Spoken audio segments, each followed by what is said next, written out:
Republicans take back the House, they'll have a way to put the brakes on the Biden administration, somewhat on legislation. So two things from that.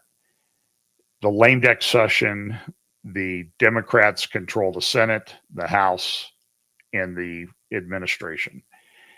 That means unless the Republicans institute the filibuster, they can pretty much get everything that they want.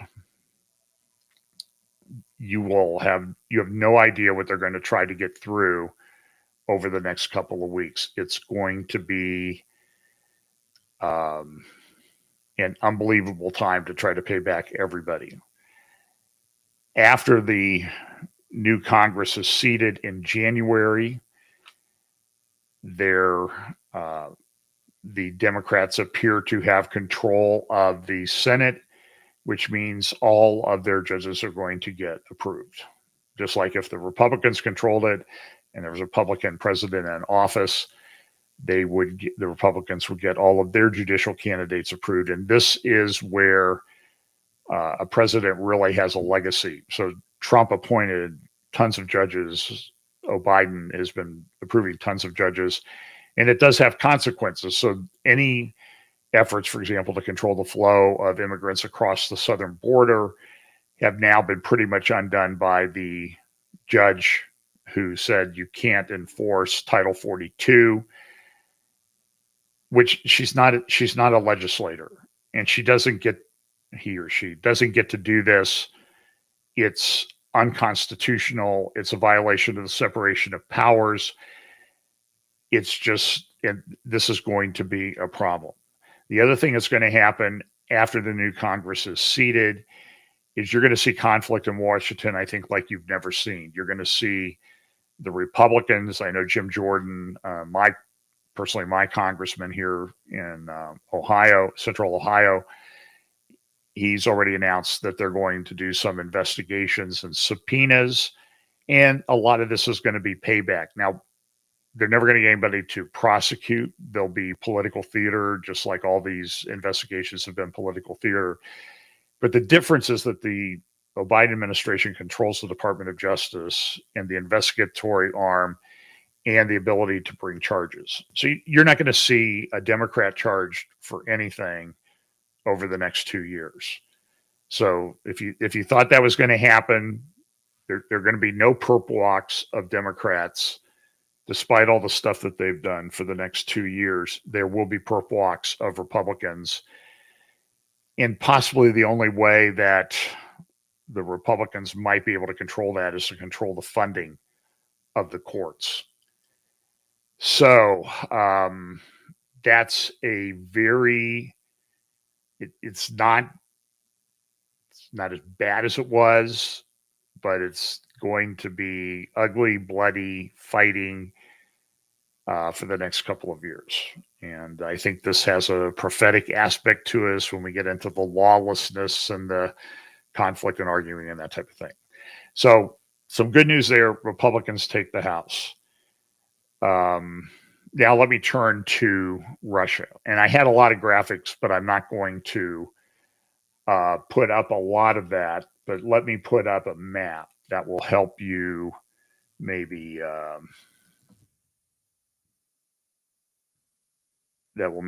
help us to see what's going on. And this is an interactive map from understandingwar.org. And so immediately I'll put this up and people, they're pro-Russian, or they don't like Russia.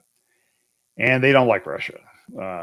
Jennifer Carafella and some of the people there, but I think they're good thinkers. So I watch them just like I watch a lot of people that are extremely pro-Russia. And then we have to kind of sift through that. So might help if I actually put the map up. Give me 1 second. Share screen. Okay, here we go. So this is the map, the interactive map at understandingwar.org. You can find it right on the front page. So let's look at what happened. So Russia did, if you see this blue area right here, Here's Odessa. So you go east of Odessa, there's a town called Kherson. Russia was occupying this blue area, and the other day they withdrew. Part of that is because, look, every time I say this, I get these really nasty emails that I don't know what I'm talking about. So listen, so if you're listening and you want to criticize me for what I say about Russia, I listen to Douglas McGregor. I listen to Redacted. I watch the Duran. I watch a bunch of people on both sides of the issues. And so I come to my own conclusions. And because I come to a different conclusion with you, doesn't mean, as somebody said on the channel the other day, that I, quote, lack substance. Don't know if that person will be commenting in the near future at our site. But so Russia has not done incredibly well in terms of their military objectives being achieved. Remember when this started, they were going to take over Kyiv. They had troops all here in Belarus, over 100,000 troops. They had supply chain issues. They had trouble getting down. They got bogged down. And part of that is the way Russia supplies its troops. They use rail systems. So they have good rail system into Belarus. They have a good rail system. They did have a rail system into Crimea across the Kerch Strait Bridge. And remember, that was blown up. The railroad part of that's not going to be repaired probably until February to March to April. And there's one span of the bridge. They've also lost a lot of their trucks in this war. So they've had to supply with civilian vehicles. That's just not good in a war zone. So they've had supply chain problems. They were able to take back the eastern provinces, the Donbass and Luhansk regions, which is what they really wanted. And probably if Ukraine had given those to Russia, this war may not have gone anywhere. But it seems like people wanted to provoke a war. And so Putin thinks he has historical ties to Ukraine, so he invaded. He was concerned that NATO was getting close here on the western border of Ukraine. So what he did was, instead of having Ukraine as a buffer where people were fighting back and forth, there was essentially a civil war going on in these regions in the east for 2014. Pro-Russian, there was a coup. Pro-Russian government was kicked out in 2014. In 2014, he took Crimea. So there's a lot of back and forth, but in somewhat it doesn't make, I'm just looking at it objectively. If he wanted to keep NATO away, keep the buffer, but don't move yourself closer to NATO. That doesn't make a lot of sense to me, but I'm not running Russia, so that's his choice. But they didn't take Kyiv. They didn't take a lot of these cities. They did make some gains in here into some of these cities. This is the city that begins with the Z, where there's the big nuclear power plant. And everybody's making these claims of false flags. Russia's going to blow this up. And then Russia would say, no, Ukraine's going to blow it up and they're going to do a false flag. And then and all these charges flew back and forth. And it's an information war like I don't think any of us have ever seen. So Russia has been moved back. These blue areas are now claimed to be under, on the map here, claim Ukrainian counteroffensive. Russia withdrew. Part of that is because here near Kherson, there is a large river, the Dnipro River. And there's only two bridges across that. One is at a dam that everybody's been threatening to blow up. And the other one's been weakened so that you really can't get much in the way of trucks across it. So there was a risk that the Russian troops here in this blue area were going to be at risk, so they withdrew them. And so the Ukrainians say, oh, we drove them back. We had a big victory. And the Russians say, no, we're doing this because of strategy. Russia did unleash a massive barrage of at least, let's just say, hundreds of missiles yesterday into Ukraine. Effectively, the power grid in Ukraine has been destroyed. Winter is coming. And so when the ground freezes, Russia will have the ability to do a large invasion, and the Ukrainians are going to be under incredible stress. They have virtually no electricity. There are millions and millions of people without electricity as winter approaches. They're having fuel problems. They're having supply chain issues. There's been pictures in a lot of the in pro-Ukrainian press of people in Ukraine laying in massive stockpiles of wood to burn for the winter to keep warm because it gets very, very cold in Ukraine. So it's likely that Russia, well, likely, there is above a 50% chance that Russia is going to be able to go in and just completely crush Ukraine. This may be protracted. It may take time. The only way to prevent this is for Ukraine to be supplied with missiles and additional troops. It could be very, very brutal. It's already been extremely brutal. So yesterday there was this missile barrage sort of over here in the west of Ukraine.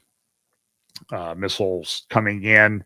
Ukraine has some S-300 systems, which were manufactured by Russia, by the way. And they fired a missile to knock down a Russian missile. And it missed, and it ended up in Poland, and it struck a grain drying operation in an agricultural area, and a couple of people were killed. And so yesterday, everybody was there was a lot of concern that, we're going to have World War III. Everybody's going to lose their head. Poland's going to invoke Article 5, which means that if an attack on one NATO country is an attack on all, and the troops are going to be coming in from all these NATO countries, and we're going to have World War III. But then this morning, the Poland president came out, the head of NATO came out, and said, no, this was a Ukrainian missile that fell. Now, listen, so then people say, well, it was still Russia's fault because they attacked with missiles. Okay, I'll give you that. But it technically was not an attack on Poland by Russia. So right now it looks like cooler heads have prevailed. If you remember, there was this grain deal that was going to get grain down to the port at Odessa, loaded on ships that would be inspected a couple times, go through the Bosporus at Istanbul, then down through the Dardanelles to the Black Sea and out to the world. Russia threatened to withdraw that and stop that. Ukraine kept going. Then Russia relented and said that they would participate in that or allow that to continue. But that's not going to solve the growing food crisis around the world. So whatever we think 2022 doesn't seem to be that bad. You go to the store and things are still there, but there's great fear. Some of it justified that 2023 will be bad and 2024 will be worse. And part of that is because of the lack of production of fertilizer that's taking place in Europe. BASF is shutting down a lot of its operations there. Interesting enough, though, that because Nord Stream, which came down here past from, say, St. Petersburg, past Helsinki, Estonia, down across the Baltic Sea, the Nord Stream pipeline would have been blown up right just outside what would be the territorial waters of this island, and then a little bit further north. And so it's shut down, and that's 40%, roughly 40% of European gas, 155 billion cubic meters per year. The only way that Europe gets gas is liquefied natural gas.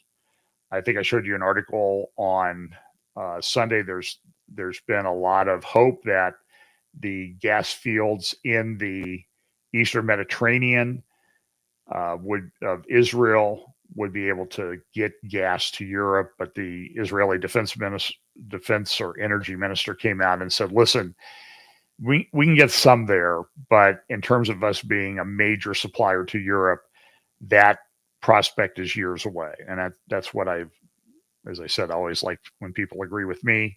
And that's what I've been saying for the last couple of months, that I just don't think that the Israeli gas situation is of much concern to Russia right now. Maybe in the future, maybe a couple, 3 years down the road, it will be a very big deal. But right now, the only way to get gas into Europe is liquefied natural gas. And amazingly, the Germans, who are notorious for having very long construction projects because of the Green parties objecting and everything, have been able to get a rather large liquefied natural gas offloading facility built and put in place up here in the North Sea area in 200 days. So that will lessen a lot of the pressure on lack of gas in Germany this year. But I still think that it's still a short-term solution, and it's going to be bad next year. So most of the fertilizer production facilities in Europe are shut down. They're producing at about 30%. So let's see. So anyway, so it doesn't look like World War III just yet. I do think we are in a very precarious position worldwide. Iranian drones and missiles are being sent into here. The other day, I don't remember if I talked about this Sunday, Iran came out and said, let me see if I can find this graphic for you. Hang on one second. Going to, well, maybe I can, maybe since I have that up and it's not blowing up my thing yet. Let me close this. This is the, by the way, this is the G20 conference in Indonesia, in Bali. There's Xi and his wife. She finally makes an appearance. Here's a couple of our friends, Macron and Mohammed bin Salman, partying up. And then here's kind of, look at this. This is the dinner. And you'll see these, they all had these sort of jackets on. Here's Klaus Schwab. Here's Jacinda Ardern, the World Economic Forum graduate, who's the president of, or prime minister of New Zealand, a radical leftist. Remember, she's the one who said, we will be your sole source of information on this thing that we're going through called Charlie Vector. Don't trust anybody else. We will be your sole source of truth.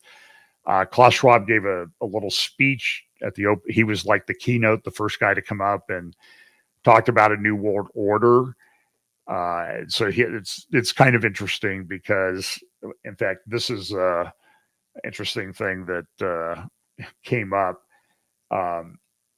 If you remember back, so this would have been done, this was the World Government Summit 5 months ago.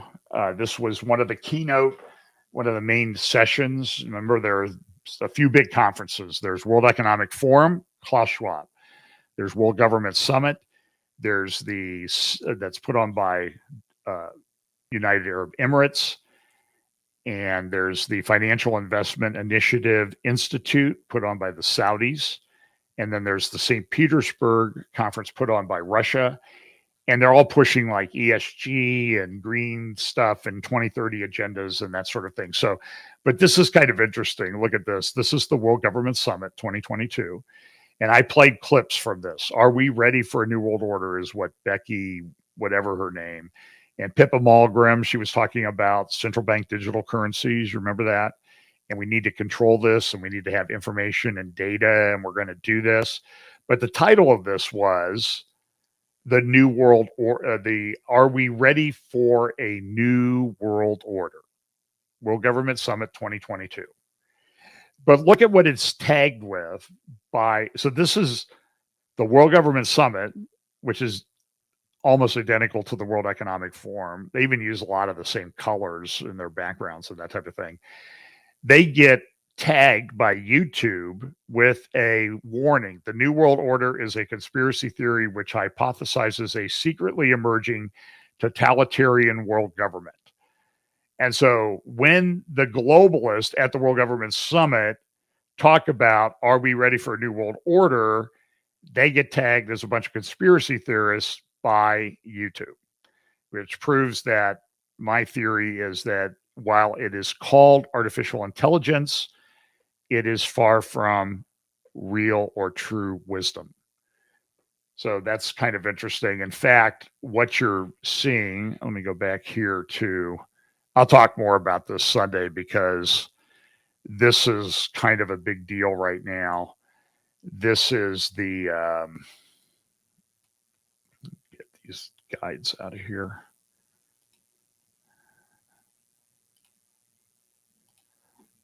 Get some of the lines out of here that I used to line things up. Man, I hit the wrong thing. Don't ever do this live. Should do this ahead of time. Of course, I didn't plan on doing this. So here's the, this is the G20 summit in Bali.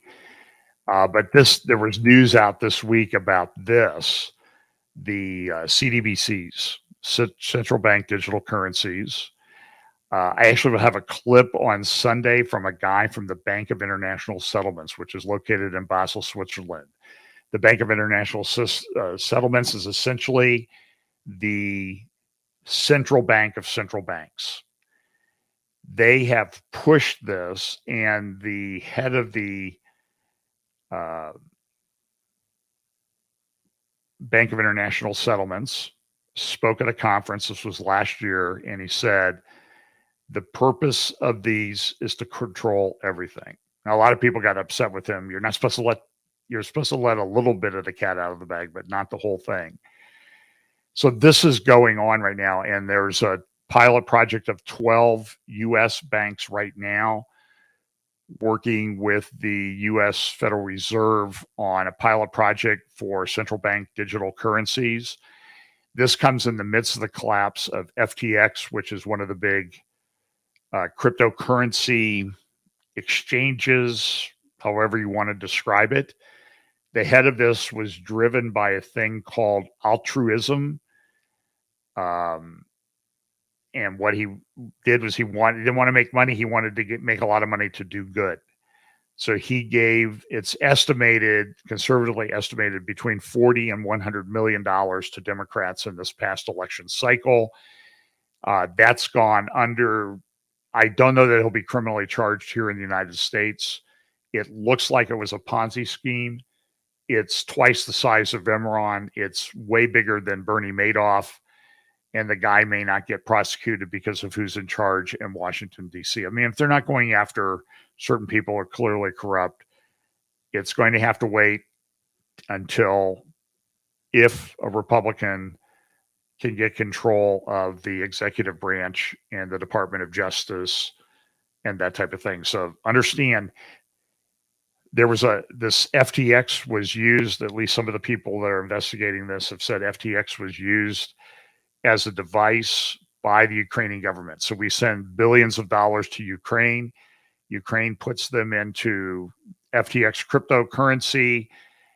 And the belief is that there's a lot of politicians on both sides of the aisle who got a lot of money that was laundered back. We send aid to Ukraine, and it comes back to politicians here. It's theft, it's corruption, I personally think on a massive scale, and it will remain to be seen. So I'm going to talk more about that Sunday because it ties into a lot of things with world government, mark of the beast, how this technology is coming together. I also want to say this. I think there is an attempt to create a global economic system and an attempt to create a world government and an attempt to create a world religion that's coming. We see that being built. Whether it comes to the full fruition of what people want, I'm not sure that happens. I think what happens is that God intervenes, just like they didn't finish Babel. Okay, Babylon was judged too by God when it didn't do everything that it wanted. A lot of these world empires have been. So I think that that's what's going to happen here. People are going to be trying this one last hurrah. And I do think that it's not going to come completely to fruition, but you're going to see a big try to get that done. So back to our friends in Ukraine. And so you're seeing a lot of Iranian drones coming into Ukraine. Those drones, by the way, are not all manufactured in Ukraine and Iran. Some of them are manufactured over here in Tajikistan, which is, and so it's hard for Israel to get these because, let's say it's roughly 1,000 miles to Tehran. It's another 1,000 miles on to Tajikistan. So if Israel has trouble getting the 1,000 miles to Tehran to attack things, imagine how much harder it is to go another 1,000 miles. And then there was this big announcement. And again, we'll talk more Sunday. This is a Iranian Revolutionary Guard Corps paper that says, and this message was in Hebrew. It published, an Iranian newspaper published its front page, partially now the bottom part is in Persian, but this upper part was in Hebrew. And one of the big heads of the Iranian Revolutionary Guard came out and said, 400 seconds to Jerusalem. General Amir, the head of this, whatever his name is, said that Iran had obtained hypersonic missile technology. There is no defense currently on the planet to hypersonic missiles. In fact, I think that was a subject that President Trump addressed in his address last night. So that is coming. So let me just check my notes here and make sure I covered everything. Russia, Israel. Oh, I have one more thing with Israel, and I have one more thing that went on. I'm not going to play a lot of it. I'll play more of it Sunday. This is Biden. This is from Jerusalem Post on Sunday. The climate crisis is about the very life of the planet. And I'll play the clip on Sunday. I'm not going to do it tonight. But this is a website that they've put up called climaterepentance.com. They kept shifting the website. They talked about the 10 commandments they were going to have and all this. And then it became 10 spiritual principles and repentance ceremony. Now, this is a small group. They're crazy group of people. But this is part of this global religion that seems to be forming the worship of Mother Earth. We got to protect the planet. And they have sins of repentance, sins. They have repentance ceremonies. It's a religion. So the people in Sharm el-Sheikh are 40,000 people. If you go to the New American, Alex Newman wrote a great article about that. And I think Tom Hughes has interviewed him. I don't know that they've played the interview yet, but he's actually at COP27 in Egypt. So in the New American, Alex Newman wrote a great article on it. Just like at Epic Times last week, he wrote a great article on the international war on farmers. And it's all tied to this climate repentance stuff. So pay attention to that. So if you think of the people at Sharm el-Sheikh, the big, I'll get in trouble for saying this, but it's the best analogy I can think of. So, this is the big religious denomination, the United Religious Denomination. So it's almost, it'd be like the Southern Baptists and Calvary Chapel had a big convention. But then up at Mount Sinai, or what they think is Mount Sinai, they had this ceremony where they smashed tablets that contained their 10 commandments. So think of those guys as the crazy, conservative, wacko fundamentalists that all the other people don't really like, but sort of tolerate a little bit. That's sort of how I view that. And that's not a slam against Southern Baptist or Calvary Chapel or even the independent fundamentalists. I'm just saying that that's the best analogy that I can think of to do that. So let me do, how long have I been going here? I don't have a timer on here, so I can't tell exactly how long it is I've been going.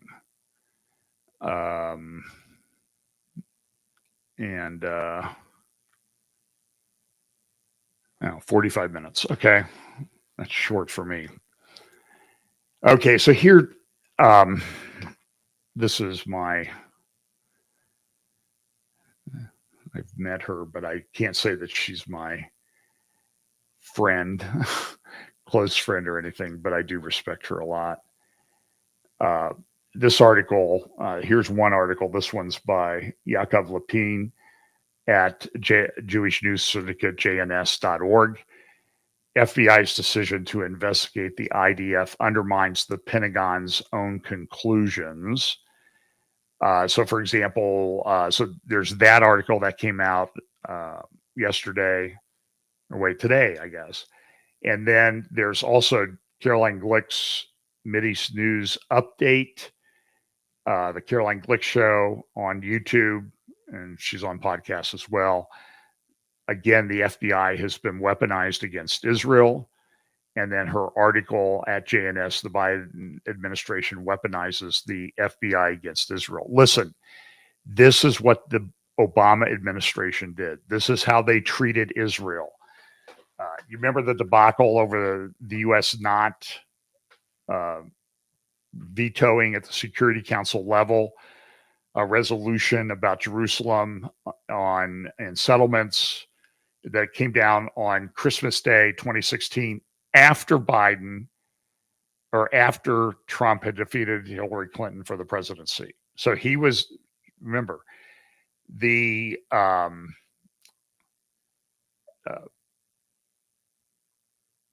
was a lame duck president at the time. Obama was on his way out. Hillary Clinton had been defeated.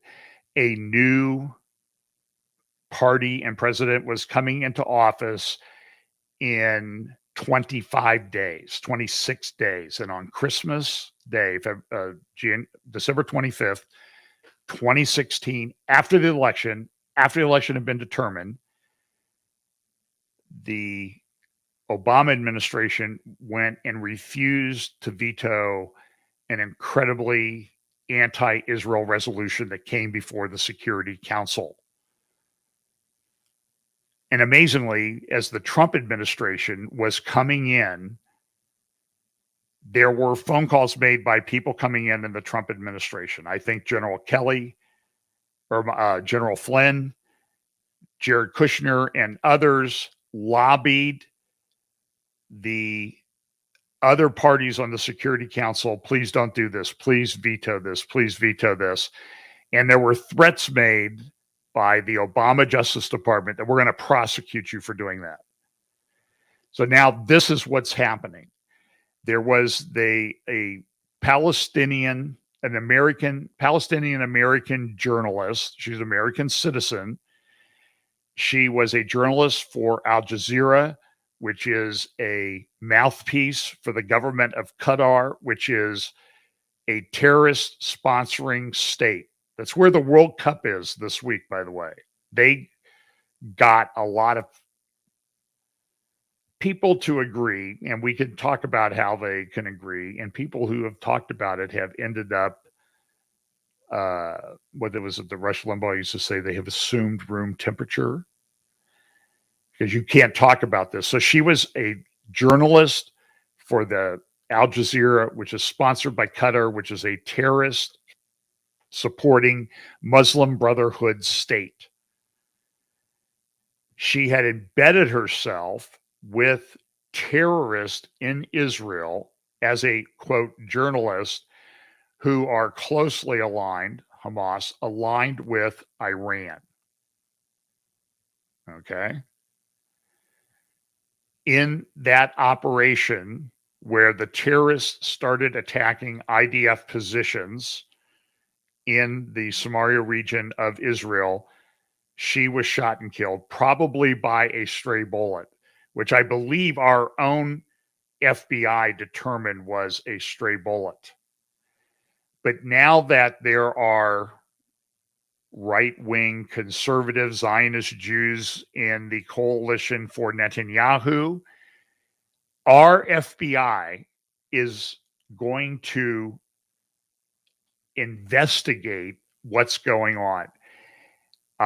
And I think that You should go watch Caroline Glick's podcast that was just put up a little while ago, or watch the YouTube video.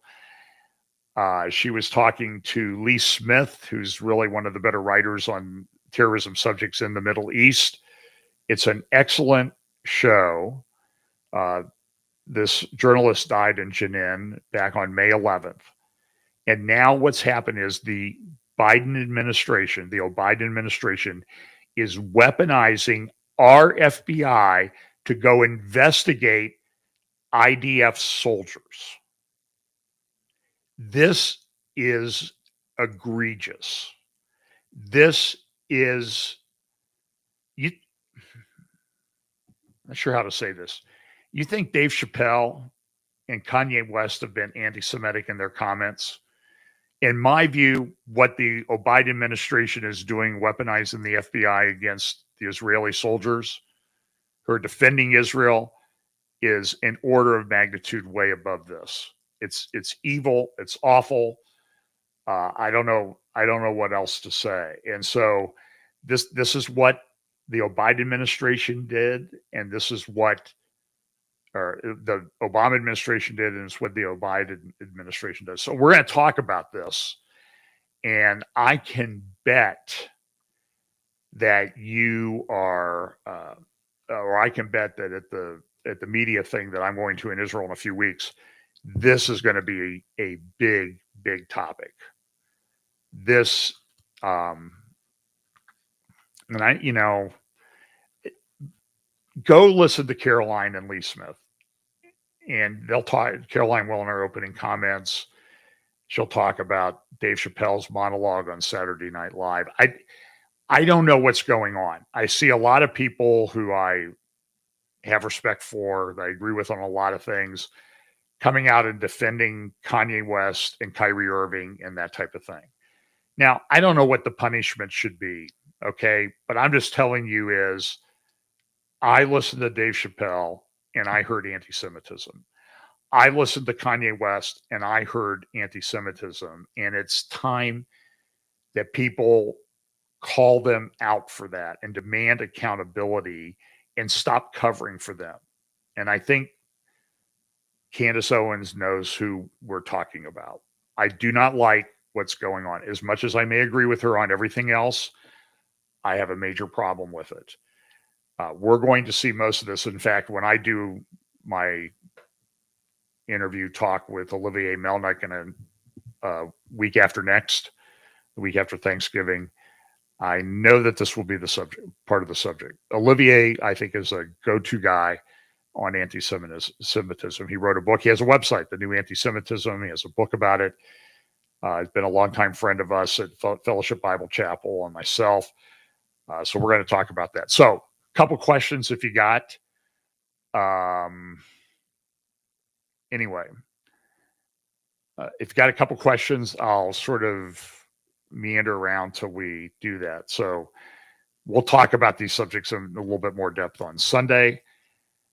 There is, if you go, I see some talk in the thing about the tablet destroying ceremony that the crazy green religion people had out at Mount Sinai, and that was in the interview I did with Tom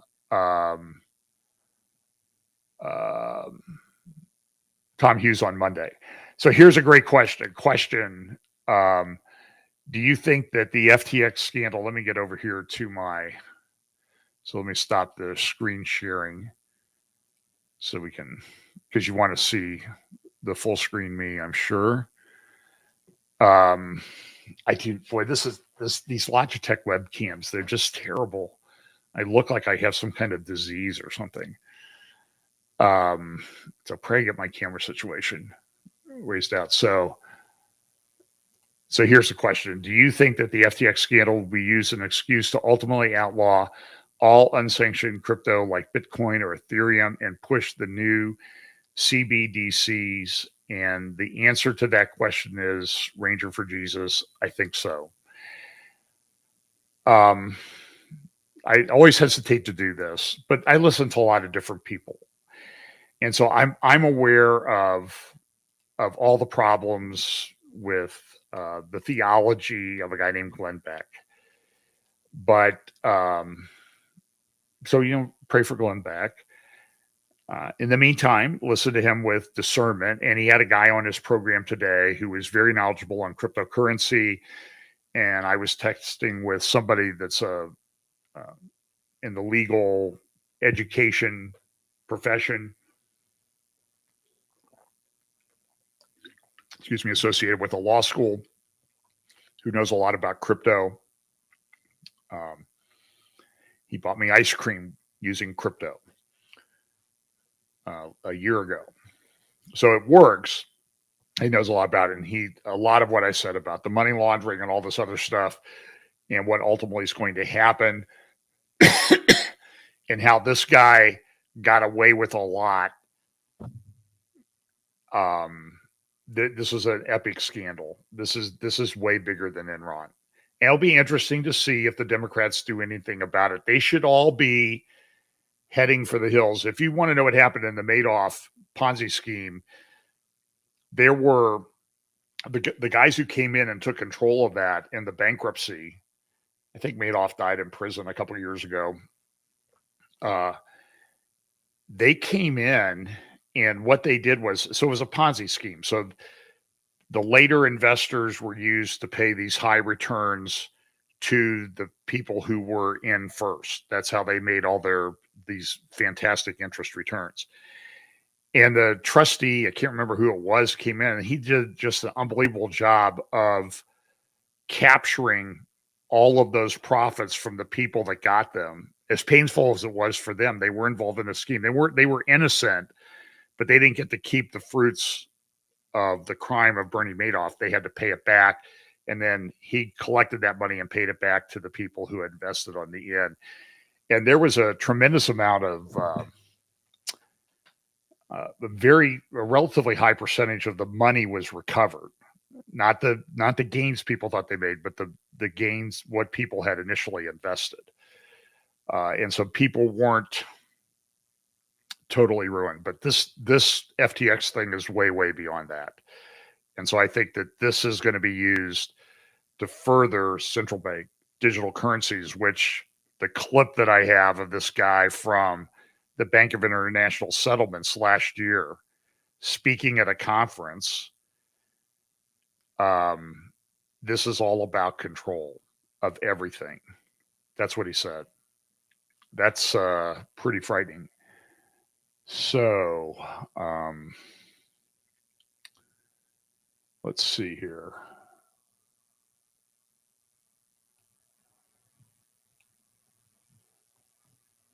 Where do you think the rapture was such? Let's see. Where do you put the rapture with such changes to end time in relation? I think he means to end time events. Listen, folks, I would hope it's a preacher of rapture. I hope it's tomorrow. We all have our meeting with the Lord. Some get it sooner than others. Sometimes it's a blessing. And there's a verse in Isaiah that talks about that. I happen to think it's later in this last period of history. So I hope I'm wrong. I think that, and I could talk about it, but I'm not going to, I don't really want to get off topic on that tonight. I just happen to think it's later. But I have a lot of friends who disagree with me, and we're still friends. And eventually we're going to be able to say, hey, you know what? You were right, or I was right. But if it's not that, there's some things we're going to have to deal with. And that's my concern. So it doesn't mean, well, don't want to get into all the details because we'll be here for hours. But there's I just think it's something we need to continue to discuss and talk about. And when it happens, we're all with the Lord. So great. That's great. I hear somebody, what's the comment? I think Glenn seems like he's changed somewhat lately. Tressa, I've listened to Glenn off and on for years. I've listened to him a little bit more lately. By the way, a week ago Saturday, he had an interview with a young lady. She's about 33, I think, Whitney Webb. And I don't know whether she's a Christian or not. I think she claims she's a Christian, but I think I heard some of the things she said just didn't seem quite right. But in terms of analyzing this global system that's being put into place, she's right spot on. In fact, Glenn came on later the next week on one of his shows and said that was the most important interview he had ever done in his entire career. So I would highly recommend that you look that up. Whitney Webb on Glenn Beck. You might be able to find it on the Blaze channel. And she was spot on. And there's a few things she didn't know. I mean, you kind of have to piece it together from a lot of different people. I also recommend that you go to Patrick Wood, Technocracy News. Go to his Substack. If you subscribe to his channel, it's like $5 a month or something like that. He is serializing his book that he's writing, so you'll get access to it as it's posted. When he publishes the book, he'll take all that down, he said. And it's called The Twin Pillars of something like the Twin Pillars of Evil, Transhumanism, and Technocracy.